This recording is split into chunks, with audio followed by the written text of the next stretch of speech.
So we start by setting the polynomial equal to 0, as we always do when we're trying to find zeros or x-intercepts. I notice there are 4 terms, and so often when there are 4 terms, we can try factor by grouping.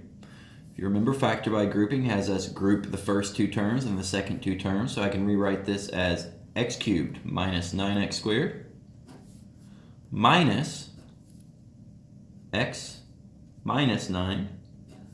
Because I factored out the negative, if we distributed it, we would have that positive there. And then we can factor out the GCF from each group.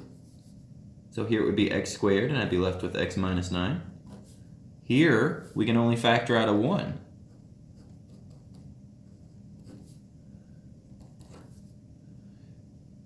And so then we do have a common factor of x minus 9, so we can factor that out, and we would be left with x squared minus 1. Of course, we can factor x squared minus 1 even more. We could just go ahead and set each of these factors equal to 0 and use the quadratic formula. We have a lot of options. I'm going to choose to just continue factoring until I have linear factors. This is a difference of squares, so I can write x minus 1 times x plus 1. And then I set each factor to 0.